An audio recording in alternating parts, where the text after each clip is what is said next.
دوسرے کا احساس کون سکھاتا ہے ہمیں؟ روزہ۔ اسی پر ایک اور واقعہ سناتا ہوں۔ دین اسلام دوسرے کی زندگی کا احساس ہے۔ زندگی اس چیز کا نام نہیں ہے کہ اکڑ جانا، اکڑنا تو مردے کی صفت ہے۔ کون اکڑتا ہے؟ جس درخت پر پھل نہیں نہ لگتے وہ سیدھا ہوتا ہے، سفیدہ۔ جس پر پھل لگتے ہیں وہ کیا ہوتا ہے؟ جھکا ہوتا ہے۔ زندگی ہمیں احساس سکھاتی ہے۔ اکڑنا، تکبر و غرور یہ تو مردے کی صفت ہے۔ آج سے چند سال پہلے ایک بندہ مسلمان ہوا ہالینڈ سے۔ جب مسلمان ہوا تو اس کا نام رکھا گیا محمد ہارون۔ بہت بڑا ڈاکٹر تھا ہالینڈ کا۔ وہ اپنا قصہ بیان کرتا ہے۔ وہ کہتا ہے کہ میرے اندر بڑی ہمدردی تھی، بڑا احساس تھا، تو میں نے ایک تنظیم بنانے کا سوچا کہ فلاحی تنظیم بناؤں جس میں ہر قسم کی تفریق ختم ہو، مسلمان ہو غیر مسلم ہو، ہر ایک کا احساس کروں گا، ہر ایک کو روٹی کپڑا مکان مہیا کروں گا۔ لیکن میں جانتا تھا کہ مسلمان دہشت گرد ہیں۔ آج بھی مسلمانوں کے بارے میں یہی نظریہ ہے۔ مسلمان کیا ہیں؟ دہشت گرد، سخت گیر قوم ہے، بڑی سخت قوم ہے۔ یہ وہ کہتا ہے، ڈاکٹر کہتا ہے میرا نظریہ یہ تھا کہ بڑی سخت ہے، کسی کا احساس نہیں کرتی، بم بلاسٹ کرتی ہے، مارتی ہے، بس ان کا کام یہی ہے۔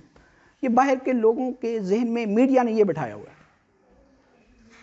کہتے ہیں میں نے تنظیم بنانی شروع کی تو ڈاکٹر کی عادت ہوتی ہے کہ وہ نوٹس بورڈ نہیں لگاتا، وہ جو بھی اچھی چیز ضروری چیز ہوتی ہے وہ ٹیبل کے اوپر رکھتا ہے، اوپر شیشہ لگا ہوتا ہے، ایسے ہی ہوتا ہے نا، شیشے کے نیچے وہ کاغذ رکھ لیتا ہے۔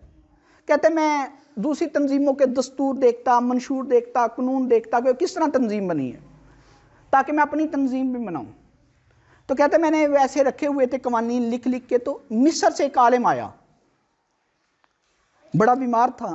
تو عالم نے اپنی بیماری آ کر بیان کی، تو جو ہی بورڈ کی طرف ٹیبل کی طرف دیکھا تو کہا ڈاکٹر صاحب لگتا ہے آپ کوئی تنظیم بنانے والے ہیں؟ تو ڈاکٹر کہتا ہاں میں ایک تنظیم بنانے لگا ہوں۔ تو پوچھا کون سی تنظیم؟ احساس، جس میں دوسرے کا کیا ہو؟ احساس، ویلفیئر میں بنانے لگا ہوں۔ تو مصر کے عالم نے کہا کہ آپ کو ایک بات بتاتا ہوں، مختصر ہے۔ تنظیم بنانے سے پہلے ہمارے نبی صلی اللہ علیہ وسلم کی سیرت کا مطالعہ کر لینا، تنظیم اچھی بن جائے گی۔ مصر کے عالم چلے گئے تو وہ محمد ہارون کہتا ہے کہ میرے ذہن میں یہ بات کھٹکتی رہی، یار میں پڑھوں تو صحیح سیرت ہے کیا۔ کہتے مجھے گھر پہ تھوڑا سا ٹائم ملا تو میں نے نیٹ پہ بیٹھ کے سرچ کیا، کتابیں انگلش کی اس وقت جو موجود تھی تو وہ سرچ کی، تو سب سے پہلے جو نبی اکرم صلی اللہ علیہ وسلم کی سیرت کی کتاب آئی، اس میں سے جو پہلی حدیث پڑھی وہ میرے مطلب کی تھی۔ پہلی حدیث نکلی وہ بھی میرے مطلب کی، وہ حدیث پڑھ کے میں مسلمان ہو گیا، حدیث پڑھ کے میں مسلمان ہوں۔ محمد ہارون کہتا ہے کہ وہ حدیث کیا تھی؟ یہ حدیث سیرت ابن ہشام میں بھی لکھی ہے، سیرت ابن اسحاق میں بھی لکھی ہے، سبل الہدا میں بھی لکھی ہے، کنز الامال میں بھی حدیث بڑی مشہور ہے۔ نبی اکرم صلی اللہ علیہ وسلم گھر سے نکلے، بڑی تیزی سے نکلے، بڑی جلدی جلدی قدم اٹھا رہے تھے۔ حضرت سلمان فارسی، حضرت بلال حبشی رضی اللہ تعالیٰ عنہما بھی ساتھ تھے۔ ان حضرات نے پہلی گلی پار کی، دوسری گلی جو ہی پار کرنے لگے تو ایک نکر پر ایک بوڑھی خاتون کمر جھکی ہوئی، پھٹے پرانے کپڑے پہنے ہوئے رو رہی تھی، اونچی اونچی آواز سے رو رہی تھی۔ آپ علیہ الصلوۃ والسلام نے سلمان فارسی سے فرمایا کہ پوچھتے ہیں اس کو کیا ہے۔ حضرت سلمان فارسی حضرت بلال حبشی نے عرض کی یا رسول اللہ صلی اللہ علیہ وسلم آپ جائیے، آپ جلدی میں ہیں، آپ جائیے ہم پوچھ لیتے ہیں۔ آپ علیہ الصلوۃ والسلام نے فرمایا غریب کا احساس کرنا یہ سب سے بڑا کام ہے۔ یہ حدیث وہ محمد ہارون پڑھ رہے ہیں کہ غریب کا احساس کرنا یہ سب سے بڑا کام ہے۔ آج تو غریب کو ہم پوچھتے ہی نہیں، غریب کو ہم پوچھتے ہی نہیں۔ غربت بذات خود بہت بڑا جرم ہے، ایسے ہی نا، غیر تو غیر، بھائی غریب ہو تو بھائی دوسرے نہیں پوچھتے، بھائی دوسرے، رشتہ دار غریب ہو تو کوئی اپنا تعارف کراتے ہوئے کہتے نہیں یہ میرا اپنا ہے، امیر ہو دور کا تو کہتے ہیں وہ یار ساڈا اپنا لگتا ہے، یہی ہے نا۔ آپ علیہ الصلوۃ والسلام نے فرمایا غریب کا احساس کرنا یہ سب سے بڑا کام ہے۔ آپ علیہ الصلوۃ والسلام اس بوڑھی عورت کے پاس گئے، کیا بات ہے اما جی؟ آپ علیہ السلام مدینے میں نئے نئے آئے تھے اور لوگ کم جانتے تھے. تو وہ بوڑھی عورت کہنے لگی میں غریب ہوں اور غربت سب سے بڑا جرم ہے. کیا ہوا بتاؤ تو صحیح. تخلیق وجہ کائنات، نبوت کا بوجھ جن کے کندھوں پر ہے، پوری امت کا بوجھ جن کے کندھوں پر ہے، اور سب سے بیزی شخصیت، سب سے مصروف شخصیت، آج تو ہمیں فرصت ہی نہیں، ٹائم ہی نہیں. وہ پوچھ رہے ہیں کہ کیا بات ہے؟ عورت کہنے لگی میں بوڑھی ہوں، پوری زندگی غلامی میں گزاری ہے، میری مالکن یہودی ہے، یہودی عورت ہے، اس نے مجھے 5 دینار دیے تھے، جا تیل لے کر آ. تیل لے کر آئی ہوں، بوڑھی ہوں، کمر جھک گئی ہے، تو بس جو ہی پاؤں موڑا ہے وہ بوتل زمین پر گئی ہے، تیل زمین نے پی لیا ہے، تیل زمین واپس نہیں کر سکتی.